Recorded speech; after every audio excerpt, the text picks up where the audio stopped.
हिंदी की सर्वश्रेष्ठ कहानियों की श्रृंखला में प्रस्तुत है नमिता सिंह जी की कहानी एक और बनवास। रामेंद्र, 3 दिन बाद तुम्हें लिख रही हूँ। फोन कर सकती थी, नहीं किया। तुम्हारी आवाज, तुम्हारी सफाई सुनने का मन नहीं था। जिस कमरे में तुम मुझे छोड़कर नहीं, मेरा इंतजाम करके गए थे, उसे मैंने बदल लिया। 2 कमरों वाला सेट है अब मेरे पास। तुम्हारी स्क्रिप्ट के अनुसार चल रहे नाटक को मैं छेड़ना नहीं चाहती थी। मुझे मन ही मन अब मजा भी आने लगा था तुम्हारी कवायद देखकर। महीने भर से तुम कहानी बुन रहे थे, लेकिन तैयारी तो पहले से चल रही होगी ना, मन में भी और बाहर भी। मुझे विश्वास दिला रहे थे तुम, परेशान दिख रहे थे कि क्या किया जाए। बार बार मुझे याद दिलाते हैं कि मेरा हाल में प्रमोशन हुआ है, इसलिए मुझे ऑफिस से हिलना भी नहीं चाहिए। नौकरी छोड़ने की बात तो दिमाग में लानी ही नहीं है। मुझे तुम्हारी व्यग्रता, तुम्हारी बेचैनी की हालत को देखकर शुरू में तो अच्छा लगा। सोचती थी कि तुम्हें मेरा कितना ख्याल है, कि मैं कितनी लकी हूँ। कोई और पति होता तो क्या कहता, यही ना कि छोड़ो यार, तुम्हें मेरे साथ चलना है, इतनी दूर क्या मैं अकेले जाऊंगा। फिर मैं कहती, क्या होते हैं 2 साल, यूं ही निकल जाएंगे। फिर हम होंगे और हमारा परिवार। भला हो अनुजा मैम का, कहाँ से टपक गई वे भगवान की भेजी। मैं पहले तो शॉक्ड हुई, कुछ समझ ही नहीं आया। पड़ी रही घर में हफ्ता भर मुंह ढांपे। तुमने पूछा कि क्या हुआ, क्या बताती मैं। भीतर ही भीतर सुलग रही थी, लड़ रही थी, लहूलुहान हो रही थी। तुम्हें देखती, तुम हमेशा की तरह शांत, बर्फ जैसे ऑफिस जाते, वापस आते, तुम्हें जरूरी काम निपटाने थे। आते थके हुए सो जाते, मेरा नाश्ता खाना पूरा इंतजाम भी करते, मुझे बाहों में भींचकर प्यार भी करते। परफेक्ट अभिनय। दृश्य का पटाक्षेप मैंने ही किया, स्वस्थ बनाया मन को, तन को भी। पैरों पर खड़ी हुई, ऑफिस जाने लगी। फिर पंख तो मैंने भी फैलाए। बचपन में जासूसी किताबें बहुत पढ़ी थी, वह ज्ञान अब काम आता। लेकिन तुम्हारी चिंता मेरे लिए जो बदस्तूर जारी थी, अब मुझे मजा आने लगा। मजा इसलिए कि कदम दर कदम तुम कितने धैर्य के साथ पूरे प्लान को अंजाम दे रहे थे। मैं इंतजार में थी तुम्हारी ओर से बातचीत के लिए, संवाद के लिए, लेकिन तुमने हर क्षण को सिर्फ अपना समझा। खुद की समझ, खुद का विश्वास, खुद का फैसला। मेरी ओर से जवाब भी तुमने शायद खुद ही बना लिए थे। तुम्हें याद है जब हमारी शादी हुई और रात में हम अकेले हुए, तो तुम्हारे पहले बोल क्या थे? नहीं, मुझे याद है। तुमने मुझे जैसे पूरा समेटते हुए कहा था कि आज तुम्हारी साधना पूरी हुई, कि तुम आज अपने को दुनिया का विजेता महसूस कर रहे हो, कि किस मुश्किल से तुमने मुझे हासिल किया है, यह तुम ही जानते हो, वगैरह वगैरह। मैं चकित थी, नहीं, अभिभूत थी। इतनी चाहत, इतना समर्पण। तुमने तो मुझे जैसे भगवान ही बना दिया था। जीत लिया था तुमने मेरा मन। फिर सोचा, शादी के बाद और पहली रात शायद सब ऐसी ही बातें करते हैं, करते ही होंगे। मैं हंस दी थी। अब ऐसी भी आकाश कुसुम नहीं थी मैं, लेकिन मुझे अच्छा लगा। तुम मेरी कितनी वैल्यू करते हो। हालांकि यह कोई लड़ाई का मैदान नहीं था जिसमें किसी संयोगिता के लिए जंग जीती गई हो। तुम अब मेरे दोस्त भर नहीं थे, पति थे, जीवन साथी थे। सारी जिंदगी का साथ निभाने का रिश्ता बन गया था। मेरा जीवन तुम्हारे साथ था, मेरी जन्नत तुम्हारे साथ थी, हमारे सुख दुख साथ थे। यही तो प्रेम है। हमारे तुम्हारे बीच अब सिर्फ प्रेम था। प्रेम की जंग ही तो थी तुम्हारी। हाँ, ये सच है कि तुम मेरी जिंदगी में बाद में आए। नहीं, गलत कह रही हूं मैं, जुड़े तुम बाद में। माइक्रोटेक ऑफिस में जब मैं आई तो तुम मेरे सीनियर थे। मैं कानपुर से हैदराबाद जैसे दूर दराज के बड़े शहर में पहली बार आई थी। यूं तो कॉस्मोपॉलिटन सिटी है हैदराबाद, लेकिन पहली बार इतनी दूर, जैसे विदेश आ गई हूँ। हम कस्बाई सोच वाली लड़कियों की परेशानी यही होती है कि कहीं अनजान जगह पहुंच जाओ तो हमारी आंखें तुरंत अपने जैसों की तलाश में लग जाती हैं। मैं भी यही कर रही थी। हैदराबाद तो अब यूरोप या अमेरिका जैसा लगता है। हर भाषा, बोली, हर कल्चर का आदमी मिलेगा यहाँ। फिर भी लगता तो था कि परदेश में है। 1 महीना कंपनी के गेस्ट हाउस में रही, फिर शिफ्ट किया। एक मिसेस नरसिंघम थी, उन्होंने अपने घर को गेस्ट हाउस बना रखा था, उसमें ही एक कमरा ले लिया। चलो, थोड़ा तो घर जैसा मिला। टूटी फूटी हिंदी बोलती नरसिंघम, हमारा काम चल जाता। धीरे धीरे ऑफिस में दोस्तियां हुई, एक दूसरे को जानने लगी, अजनबीपन खत्म हुआ, अच्छा लगने लगा। यूं भी आजकल बड़ी कंपनियों में काम करने का एक फायदा यह भी है कि अपने बारे में, दूसरों के बारे में सोचने का मौका ही नहीं मिलता है। पूरा दिन ऑफिस को समर्पित। सवेरे 9 बजे निकले, पौने 10 बजे तक तो पहुंचना ही है। ऑफिस टाइम 6 बजे तक, लेकिन 7 बजे से पहले कभी उठना ही नहीं हुआ। सारे दिन के थके, कमरे में पहुंचकर बिस्तर पर ढले। बस एक बात अच्छी थी, मिसेस नरसिंघम बड़े प्यार से खाने के लिए बुलाती। दरवाजे पे ठक ठक, माइथली जी डिनर। मैं मैथिली से माइथली कब बन गई पता ही नहीं चला। वहां साथ की लड़कियां भी माइथली ही कहती। तुम ग्रुप हेड थे, पहले 5 साल कहीं और कंपनी में काम किए थे, सीनियर थे। मेरा काम तुम्हें रिपोर्ट करना था। मैं तो रिसर्चर थी, डाटा इकट्ठा करना था। तुम उसे देखते, प्रोजेक्ट राइटर थे तुम। पता चला कि तुम लखनऊ से हो, पढ़ाई लिखाई दिल्ली में हुई है, वहीं कुछ साल नौकरी में बिताए और अब यहाँ हैदराबाद में। एक दिन परिचय मीटिंग में तुमने यही बताया। अरे वाह, मैं मुस्कुराने लगी। लखनऊ कानपुर, क्या बात है, पड़ोसी हुए हम तो, नजदीकी पड़ोसी। तुमने शायद मुझे मुस्कुराते देख लिया था। इतने दिनों तक तुम्हारे भीतर यही घुमड़ता रहा।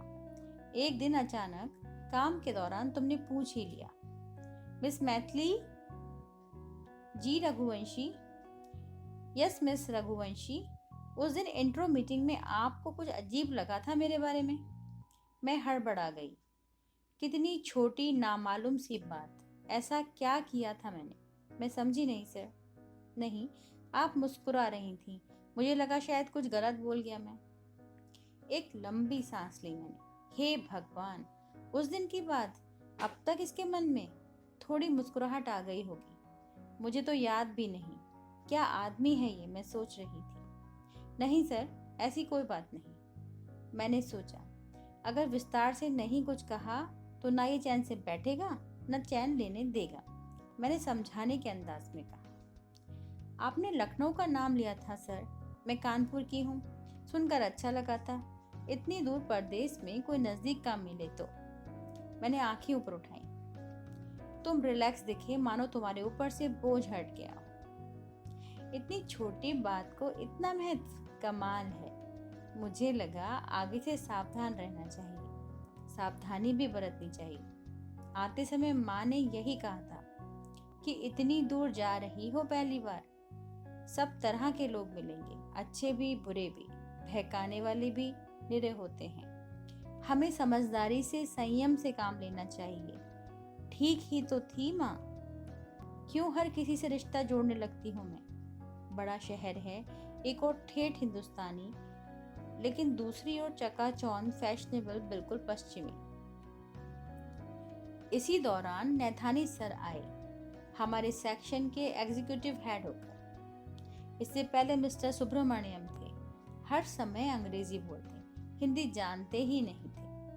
अंग्रेजी भी ऐसी घुमा घुमा कर एसेंट से बोलते थे कि कभी कभी समझ ही नहीं आता कि क्या कह रहे हैं। बीएल नैथानी आए तो अपने जैसे ही लगे, देहरादून से थे वे।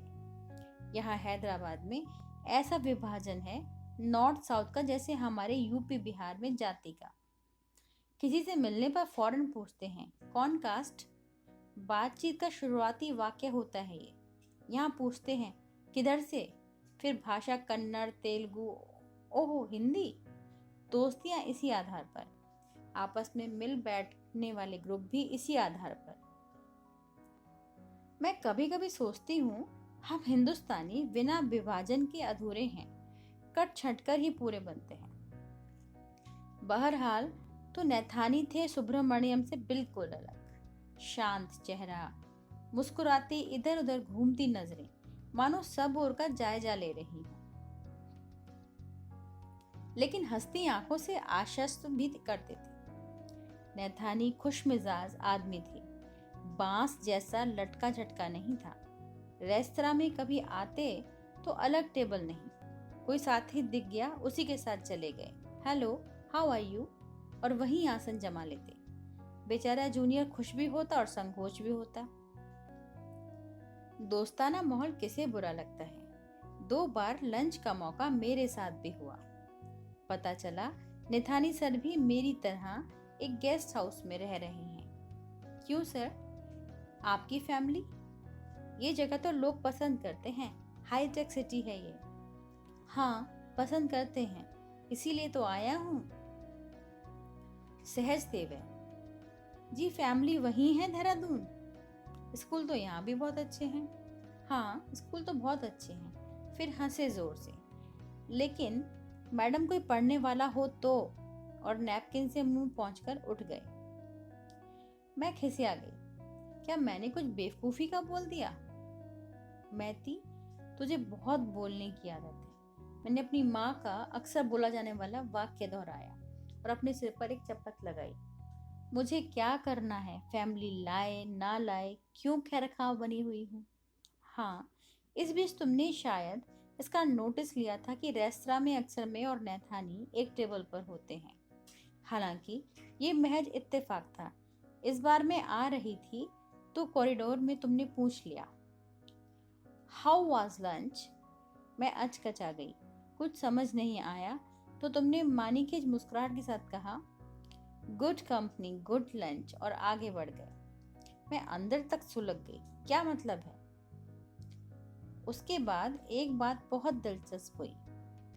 अब जब भी मैं तुम्हारे पास आती डाटा वगैरह पर बात करने, तुम चाय जरूर मंगाते। 1-2 बार तो ठीक रहा, फिर मैंने तुमसे माफी मांगना शुरू कर दिया। प्लीज नो टी सर, मुझे एसिडिटी होने लगी है। तुमने पता नहीं इसको किस रूप में लिया, शायद तुम्हें अच्छा न लगा हो। मैं अपने काम में लगी रही। एक दिन मैं ऑफिस के बाहर खड़ी थी। हड़ताल थी उस दिन टैक्सियों की। वे रेट बढ़ाने की मांग पिछले कई समय से कर रहे थे। मैंने सोचा ऑटो में चली जाऊंगी। मैं इंतजार कर रही थी और ऑटो सभी भरे हुए निकल रहे थे। नैथानी सर ऑफिस की पार्किंग से गाड़ी लेकर निकले। मुझे देखा, रुक गए। Miss Raghuvanshi waiting for. फिर बोले अगर दिक्कत ना हो तो ड्रॉप कर दूं आपको। मैं हिचकिचाई। यूं तो अभी सिर्फ 7 बजे थे, लेकिन ना मिली सवारी तो। उन्होंने सामने कार का दरवाजा खोल दिया, फिर बोले चाहे तो पीछे भी बैठ सकती हैं। अरे भगवान, क्या बोल गए ये। नो सर, ऐसी कोई बात नहीं। मैं सोच रही थी कहीं आप मेरी वजह से लेट ना हो जाएं, और मैं आगे बैठ गई। अब कोई देखे तो देखा करे। किसी ने जरूरत पड़ने पर लिफ्ट दी, हमने लिफ्ट ली। मैंने मन ही मन खुद को आश्वस्त किया, अब ऐसे भी रसगुल्ला नहीं है हम। मैं चुप बैठी थी, नैथानी भी चुप थे। सर मनु के पास मैंने रास्ता बताया। उस गेस्ट हाउस को तो कोई नहीं जानता, पर उर्दू यूनिवर्सिटी को सब जानते हैं। थैंक यू सर, बस यहीं पर 2 कदम पर है मेरा गेस्ट हाउस। दरअसल वह घर है एक लेडी का। Okay okay. नैथानी ने मनु के पास गाड़ी रोकी और मेरे उतरने के बाद तेज निकल गया। मैं सोच रही थी कि निथानी या तो बहुत शरीफ हैं या बेहद शातिर। ऐसे ही धीरे धीरे जाल फैलाता है शातिर। लेकिन मैं कौन सी नादान, दूध पीती हूँ। आज लगता है कि शातिर तो तुम थे। तुमने मुझे निथानी के साथ बैठते हुए देख लिया था। तुमने अपनी कल्पना में कहानियां भी गढ़ ली थी। तुम्हारे हिसाब से गाड़ी में हम दोनों के बीच जरूर कुछ हुआ था। होना ही चाहिए था। दूसरे दिन ऑफिस पहुंची, सब सामान्य था। अचानक तुम मेरी डेस्क पर आए। Maithili, are you okay? मैंने तुम्हारा चेहरा देखा। मेरा नाम लेकर तो कभी नहीं पुकारा। मेरे किसी सीनियर ने। जी सर, क्या हुआ? नहीं, कुछ नहीं। मुझे लगा तुम परेशान तो नहीं हो। मेरी समझ में नहीं आया कि चक्कर क्या है, क्यों पूछ रहे हो तुम, और इतनी बेतकल्लुफी नाम ले रहे हो, तुम कहकर संबोधित कर रहे हो। बात क्या है सर? तुम मुझे रामेंद्र भी कह सकती हो मैथिली। आखिर हम लोग पड़ोसी तो हैं ना, तुम ही ने कहा था। मैं चुप थी, लेकिन मेरी निगाह तुम पर जमी थी और पूछ रही थी कुछ। आखिर एक रात में ऐसा क्या घट गया? दरअसल तुम हिचकिचाए। कल तुम मिस्टर नैथानी के साथ गई थी, अकेले। मुझे लगा कुछ परेशान तो नहीं किया हमारे साहब ने। भाई, पड़ोसी धर्म तो यही कहता है कि ख्याल रखा जाए। मैं तो सुन्न पड़ गई। अगले 5-7 सेकंड क्या फुसफुसाते रहे, मैंने कुछ नहीं सुना। सब ऊपर से निकल गया। अकेली लड़की, परदेश जैसे शब्द कानों में पड़े। तुम बोलते रहे, फिर चले गए। मैं धम से सीट पर लुढ़क गई। एक हफ्ते की छुट्टी लेकर मैं कानपुर आ गई। तनाव झेलना मुश्किल हो रहा था। पता नहीं कैसे माँ को लगा कि मैं परेशान हूँ। मैंने तो यही कहा कि साल होने को आ रहा है, एक बार भी घर नहीं आई। सबकी याद आ रही थी, लेकिन माँ ने समझ लिया कि कुछ है जो मुझे परेशान कर रहा है। फिर एक दिन माँ की गोद में मुंह डालकर सब कुछ उगल दिया। आखिर कब तक रोकती खुद को? इससे पहले कि बांध टूटे और सब कुछ बहा ले जाए, भीतर का संताप निकालना ही था। माँ सुनती रही, फिर पूछा, रामेंद्र यही नाम है ना? तुझे कभी और इस तरह से परेशान तो नहीं किया? मेरा मतलब है, तुम्हें लड़की समझकर, नई जगह, अकेले समझकर तुम्हारा फायदा उठाने की कोशिश तो नहीं की? तू समझ रही है ना बेटा? ना, मैं झूठ नहीं बोलूंगी, ऐसा कभी नहीं हुआ। लेकिन उसकी बातें क्यों मेरे पीछे पड़ा है? आखिर है तो सीनियर। माँ मुस्कुराने लगी। हो सकता है तुम्हें पसंद करता हो, और उसकी हर वक्त की जासूसी। हो सकता है वह ईर्ष्या करता हो तुम्हारे नैथानी सर से। तुम नैथानी के साथ सहज हो, उसके साथ फॉर्मल हो। क्या कह रही हो माँ? रामेंद्र मिश्रा और मैं आगे सोच भी नहीं सकती थी।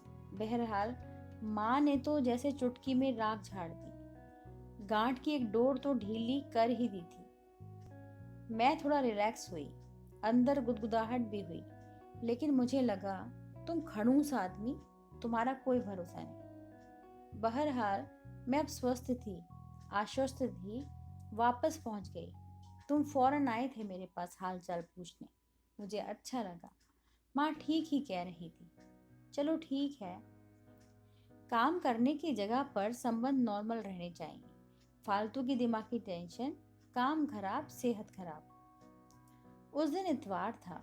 हमेशा की तरह सवेरे का काम, समय, कपड़े धोना, कमरा ठीक करना, बिस्तर की चादर वगैरह बदलना, कुछ बालों की, चेहरे की रंग का सुधारना, हमेशा के ढेर सारे काम। इन सब से छुट्टी पाई। गेस्ट हाउस की 3 अन्य साथियों के साथ लंच बाहर करना था। हम निकलने वाले थे। आश्चर्य, तुम गेट पर थे, हाथों में खूबसूरत बुके लिए हुए, सुर्ख गुलाब के फूलों का बुके।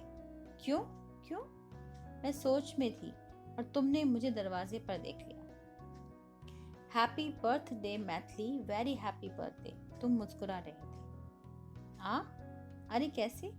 आपको कैसे मालूम हुआ? मैं ताज्जुब में थी। कमाल है, ये जानना क्या मुश्किल है। Facebook, your office record. Thank you sir, please अंदर आइए। आप लोग कहीं बाहर? पीछे पीछे साथ की लड़कियां भी थीं। जी सर। Lunch out? आप भी? ओके ठीक है, मैं अब चलूंगा। Enjoy your lunch, your birthday lunch. Thank you very much sir. हाथ में फूल पकड़े मैं खड़ी थी। समझ नहीं आ रहा था कि अंदर जाऊं या बाहर। तुमने उबार लिया और चले गए। इसके बाद तो लगा जैसे समय की रफ्तार तेज हो गई। जो कुछ होना था सब जल्दी जल्दी हुआ। तुम अब अक्सर मेरी टेबल पर रहते। मैं सहज थी। तुम भी अब बॉस नहीं दोस्त की तरह व्यवहार करते थे। हमारी दोस्ती अब थोड़ा थोड़ा जाहिर होने लगी थी।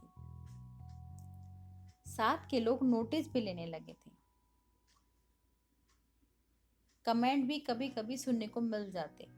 कभी कभी छुट्टी वाले दिन तुम मेरे गेस्ट हाउस भी आते। गप करते। कुछ लोग घर परिवार की बात करते। एक प्याली चाय कॉफी पीते बस। इस बीच एक दिन कॉर्पोरेट ऑफिस में एक मीटिंग थी। नेथानी सर को जाना था। डाटा प्रेजेंटेशन के लिए उन्होंने मेरे नाम की सिफारिश की तो पता चला कि हम दोनों को जाना होगा।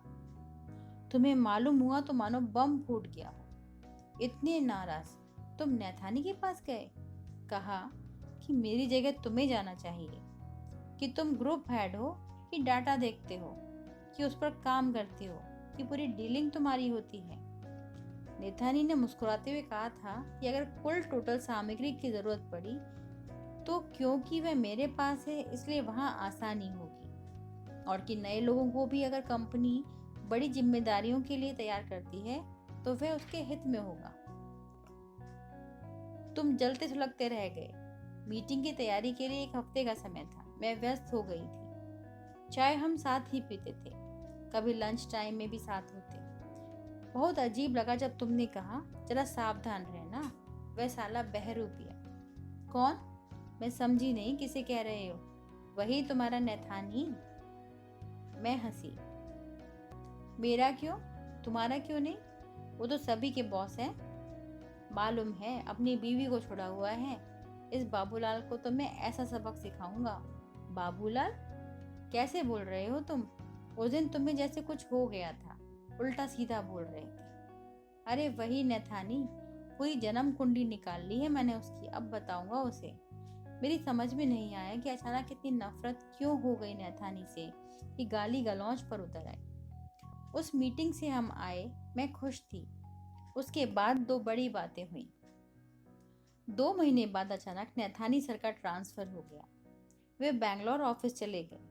तुमने एक दिन मुझे अपनी गाड़ी में घर छोड़ने का आग्रह किया। मेरा हाथ पकड़ा और अपने प्रेम का इजहार किया। कहा तुम मुझे बहुत पसंद करते हो, साथ जीवन बिताना चाहते हो, शादी करना चाहते हो। मुझे लगा कि शायद मैं इसी बात की उम्मीद कर रही थी। आसान था आपकी बार जवाब देना। माँ की इजाज़त, उसके घर वालों की इजाज़त, लखनऊ कानपुर के परिवारों का इस निर्णय में शामिल होना, ये सब तो ज़रूरी था। सब कुछ होता चला गया। तुम दरअसल अपने हर काम को एक प्रोजेक्ट के रूप में लेते हो। अब सामने शादी का प्रोजेक्ट था तो उसमें लग गए। काम हाथ में लेने के बाद पूरा दमखम लगा देते हो। संपन्न हो जाए तो फिर अगले काम पर चल देते हो। सब कुछ सलीके से संपन्न हुआ। शादी, हनीमून और फिर वही ऑफिस। सबने दिल खोल कर स्वागत किया। छुटपुट अफेयर्स तो यहाँ होते रहते थे, लेकिन शादी ये पहली बार थी। अब हम नई भूमिका में थे। मैंने अपना ट्रांसफर दूसरे विभाग में करा लिया। तुम्हारी सहमति थी। एक फ्लैट ले लिया था। सब ठीक चल रहा था। अब जिम्मेदारी भी थी घर गृहस्थी की, एक दूसरे के प्रति, हम दोनों की। तुम परंपरागत पति बन गए। मैंने बुरा नहीं माना। ऐसा होता है। आदमी का स्वभाव ऐसा ही होता है। आदमी पूरा अधिकार चाहता है, पूर्ण समर्पण चाहता है। गृहस्थी में और प्रेमी प्रेमिका की भूमिका में बड़ा अंतर होता है।